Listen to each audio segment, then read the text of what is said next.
Bonjour téléspectateurs de Business 24 Africa, merci de suivre votre émission Business Matin.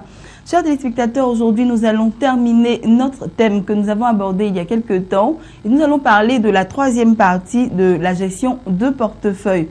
Pour cela, nous sommes sur ce plateau avec M. Lodamas. Comme d'habitude, je vous le rappelle, M. Lodamas, il est journaliste à PME Magazine. Il est aussi spécialiste des marchés financiers. Et avec lui, nous allons parler de la dernière partie de la gestion du portefeuille, comme je vous le disais, et nous allons nous intéresser à la réaction. Vous voulez savoir ce que c'est? Restez avec nous, chers téléspectateurs.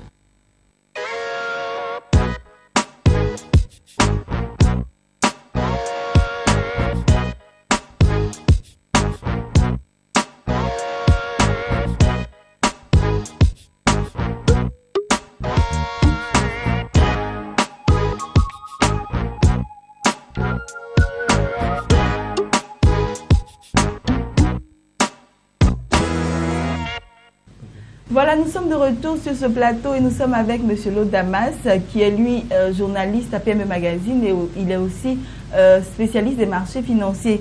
Et c'est avec lui que nous allons aborder la troisième et dernière partie de notre thème, la gestion du portefeuille. Monsieur Lodamas, bonjour. Bonjour madame. Merci d'être sur notre plateau. Je vous en prie. Et c'est avec vous, comme je le disais, nous allons parler de cette dernière partie-là. Okay. Et nous allons, avant d'entamer la dernière partie, faire un bref résumé des deux premières parties que nous avons eues la dernière fois. Voilà, et nous avons parlé pour la première partie de la procédure pour investir en bourse. Et la deuxième partie, nous avons parlé de la démarche du gestionnaire de portefeuille. Un bref résumé des deux parties. Exactement. Au niveau de la première partie, donc, on a abordé la procédure pour pouvoir investir en bourse au niveau de l'espace UEMOA. Et on a dit en tant qu'investisseur, lorsque vous voulez prendre des positions sur le marché, vous devez obligatoirement ouvrir un compte titre dans une SGI. C'est ça. La SGI qui est donc bien évidemment la société de gestion et d'intermédiation. Donc vous ouvrez un compte titre dans une SGI, vous ouvrez également un compte bancaire et vous pouvez maintenant commencer donc vos transactions boursières. Et parlant de la seconde partie du thème, à savoir la démarche du gestionnaire de portefeuille, on a expliqué que la démarche du gestionnaire de portefeuille peut se résumer en deux étapes principales. On a parlé de la planification qui consiste à fixer les objectifs de rendement, à fixer le niveau de risque du client, à définir les préférences de l'investisseur et un certain nombre d'éléments aussi. L'autre aspect de la planification consiste à mettre en place ce qu'on appelle la politique de placement qui va donc se présenter dans la détermination de la situation même de l'investisseur. On va également procéder à ce qu'on appelle au dressage de l'allocation des actifs qui va consister aussi à préciser le pourcentage d'actions et le pourcentage d'obligations par exemple au niveau du portefeuille de l'investisseur. On a aussi parlé du choix du style d'investissement, le choix du style d'investissement et également la stratégie d'investissement et la fixation de ce qu'on a appelé le calendrier de révision du portefeuille. Tous ces éléments-là constituent donc la politique de placement de l'investisseur. Et en second point, au niveau de la démarche du gestionnaire de portefeuille, nous avons parlé de l'exécution. L'exécution qui consiste à analyser le marché, à répertorier les opportunités d'investissement et à prendre des positions donc sur le marché en transmettant des ordres d'achat et des ordres de vente. D'accord? Voilà. Donc en résumé, voilà un peu ce à quoi consiste exactement la procédure pour investir en bourse et également le contenu même de la démarche du gestionnaire de portefeuille. D'accord. Merci. Et donc aujourd'hui, d'accord, merci à vous, M. Lodamas. Voilà, nous allons rentrer dans le vif du sujet. Aujourd'hui, nous allons parler de la réaction. Exactement. C'est quoi la réaction? Alors, on a donc parlé au niveau de la démarche du portefeuille, on a clôturé donc ce volet-là en parlant de l'exécution, c'est-à-dire de la transmission des ordres au niveau du marché. Donc, on considère que les ordres ont été transmis, le marché donc va réagir. Et parlant de réaction, on va maintenant expliquer, après avoir transmis les ordres au marché, quelle est l'attitude que l'investisseur doit avoir. D'accord. D'accord. Et la réaction j'ai envie de dire, se dispatche en trois étapes principales. Trois différentes étapes, oui. Donc, la première étape consiste donc à suivre l'évolution et la situation du portefeuille. Je m'explique. Vous êtes investisseur, vous avez transmis des ordres au marché, mais vous ne devez pas rester les bras croisés. Vous devez suivre en permanence l'évolution du marché. Comment est-ce que le marché évolue? Les différents titres, comment est-ce que les différents titres évoluent? Vous devez prêter attention à tout ce qui est information financière. Vous devez prêter attention à tout ce qui est publication des états financiers, publication des rapports d'activité semestrielle, etc., etc. Okay? Donc, tout ce qui est information stratégique relative au marché, vous, en tant qu'investisseur, vous devez prêter attention à ces éléments-là. Vous devez avoir les yeux bien ouverts. Exactement, les yeux bien ouverts. Donc, en suivant l'évolution du marché, vous devez tenir à votre niveau, ça peut être à l'ordinateur, en passant par le logiciel Excel, par exemple, ou bien même, vous pouvez avoir un cahier où vous prenez différentes notes. Vous devez donc tenir un historique du marché. Vous pouvez dire, par exemple, depuis l'entame de l'année 2015 jusqu'au mois, par exemple, d'octobre, comment est-ce que le marché a évolué? Comment est-ce que les indices principaux ont évolué? Comment est-ce que comment est-ce que les valeurs du secteur industriel, du secteur bancaire, du secteur agricole ont chacune évolué sur le marché? Donc, vous devez repérer, donc, vous devez tenir donc un historique pour voir l'évolution de chaque titre, l'évolution de chaque indice. D'accord. Et de la même façon, vous devez voir également comment est-ce que vous-même, au niveau de votre portefeuille, comment est-ce que chaque ligne, comment est-ce que chaque titre évolue depuis que vous avez, par exemple, entamé votre collaboration avec la SGI. Donc, depuis un mois, quel est l'historique de votre compte titre? Vous devez prêter attention à tous ces éléments-là. Donc, c'est vraiment une étape basique en termes de réaction. Il est important de suivre à la fois l'évolution du marché, mais en même temps l'évolution de son portefeuille. D'accord. Voilà. D'accord, c'est bien compris. Et on passe à la deuxième étape. Alors, la deuxième étape consiste à s'appuyer sur l'évolution qu'on a observée et à dresser ce qu'on appelle l'évaluation du rendement du portefeuille. Au-delà de l'historique du marché, au-delà de l'historique de votre portefeuille, vous devez maintenant voir, est-ce que mon portefeuille est rentable? Est-ce que mon portefeuille dégage une certaine rentabilité? Est-ce que je suis en train de gagner de l'argent à travers mon portefeuille? Donc, c'est la seconde étape, l'évaluation du rendement du portefeuille. Et avant d'évaluer le rendement du portefeuille en tant que tel, il faut faire une sorte de bilan de l'évolution du marché. Quelles sont les performances dégagées par le marché?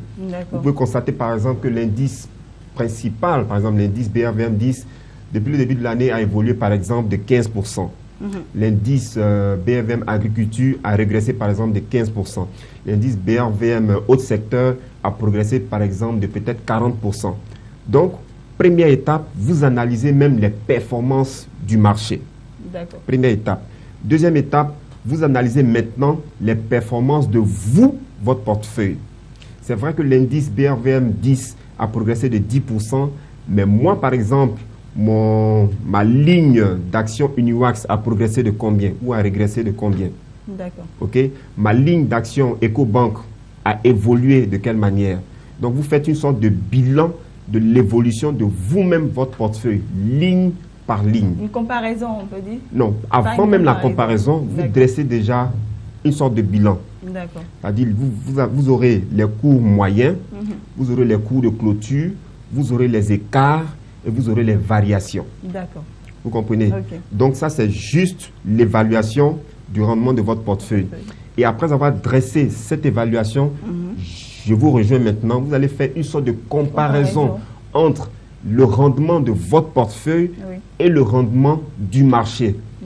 Vous comprenez? Vous allez constater par exemple que le titre EcoBank a évolué, enfin au niveau de vous, votre portefeuille, a évolué depuis le début de l'année, enfin depuis le début de l'ouverture de votre compte titre, ce titre-là donc a évolué peut-être de 15%. Donc cette progression sera comparée à l'évolution par exemple de l'indice du secteur bancaire. Vous comprenez? Pour voir, est-ce que vous êtes dans la tendance?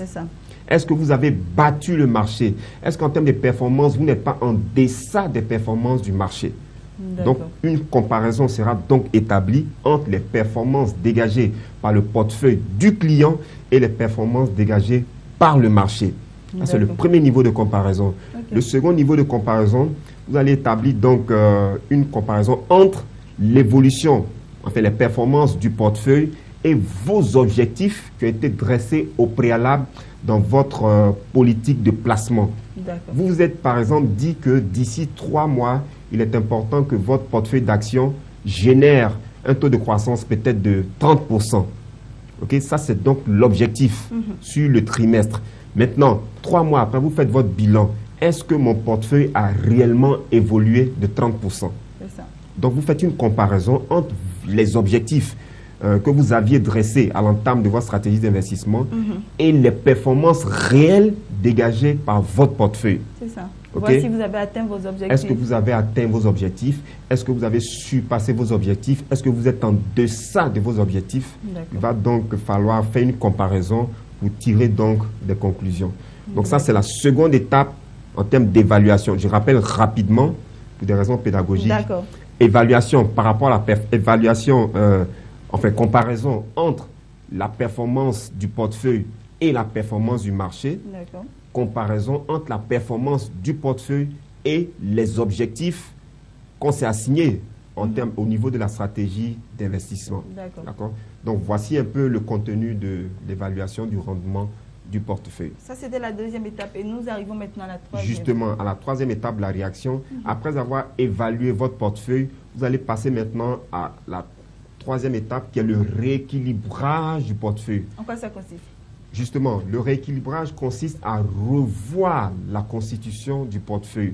Vous avez évalué votre portefeuille, vous avez comparé les performances de votre portefeuille par rapport au marché, par rapport à vos objectifs. Et là, maintenant, vous devez prendre des décisions. Si vous voyez, par exemple, que vous avez moins performé par rapport à vos objectifs, vous pouvez revoir un certain nombre de choses. Vous pouvez céder certains titres et peut-être chercher à acquérir d'autres titres. D'accord? Si vous sentez que, par exemple, vous étiez trop positionné sur les obligations, et que vous avez constaté que votre portefeuille n'a pas réellement bougé, vous pouvez céder vos obligations et renforcer vos positions sur le marché des actions, par exemple. D'accord? Donc, vous allez vers ce qui vous arrange. Normalement. Exactement. Donc, le rééquilibrage va consister à revoir la politique de placement eu égard aux différents résultats qu'on a obtenus au niveau de l'évaluation. Donc, vous allez revoir totalement votre politique de placement. Vous allez revoir votre style d'investissement. Vous allez donc reviser le contenu même de votre portefeuille. D'accord. Voilà. Donc, il y a des titres qui seront cédés. Il y a de nouveaux titres qui seront acquis. Donc, le portefeuille peut être renforcé. Le portefeuille peut être dilué. Tout va dépendre donc des décisions que vous allez prendre à la suite donc des résultats de l'évaluation de votre portefeuille. D'accord? Et après avoir révisé la composition de votre portefeuille, vous allez transmettre de nouveaux ordres à votre SGI et vous allez donc repartir sur de nouvelles bases au niveau de votre investissement. D'accord. Tout cela pour faire de bonnes affaires, pour pour gagner de l'argent, pour atteindre vos objectifs. En termes de revenus, en termes d'épargne, etc., etc. Donc, voici un peu en quoi est-ce que la réaction consiste exactement. Suivre l'évolution du marché, évaluer le rendement du portefeuille et rééquilibrer donc le portefeuille. C'est bien compris, Monsieur Lodamas. Merci pour toutes ces informations. Et nous allons conclure, nous allons terminer l'émission. En guise de conclusion, qu'est-ce qu'on peut retenir? Alors, en guise de conclusion, les investissements en bourse constituent des activités intéressantes. Le marché de la bourse regorge de beaucoup d'opportunités. C'est un marché qui dégage beaucoup de rentabilité. Donc, nous encourageons tout le monde à toujours prêter attention au marché de la bourse, à se cultiver davantage, mais à surtout nouer une relation de proximité avec son gestionnaire de portefeuille. D'accord. Le gestionnaire de portefeuille est là pour vous assister, il est là pour vous aider. Donc, si vous avez des problèmes pour rentabiliser votre portefeuille, si vous avez besoin d'un avis pour peaufiner votre stratégie d'investissement, il va falloir donc créer une proximité avec le gestionnaire de portefeuille pour qu'il vous apporte toute son expertise. Et le dernier élément en guise de conclusion, c'est qu'il faut suivre en permanence le marché. Une stratégie d'investissement en bourse doit être flexible, elle ne doit pas du tout être figée, elle doit s'adapter à l'évolution du marché. Mais pour pouvoir l'adapter, il faut justement suivre le marché en permanence. Il faut être aux aguets vis-à-vis de tout ce qui est information financière, information stratégique, tout ce qui est publication d'états financiers, tout ce qui est actualité économique et financière. Vous, en tant qu'investisseur, vous devez donc prêter attention à tous ces éléments-là. Donc voilà un peu ce qu'on peut dire en guise de conclusion sur le thème de la gestion de portefeuille. D'accord, voilà. Merci, Monsieur Lodamas. Nous avons terminé avec ce thème-là. D'accord. Et nous allons, pour la prochaine fois, chers téléspectateurs, parler d'un autre thème qui va sûrement vous intéresser. Je laisse la place à Monsieur Lodamas de vous le dire. Alors, la prochaine fois, nous allons parler de la mésofinance. D'accord. La mésofinance, qu'est-ce que c'est? La mésofinance, quels sont les enjeux, quels sont les avantages, etc., etc.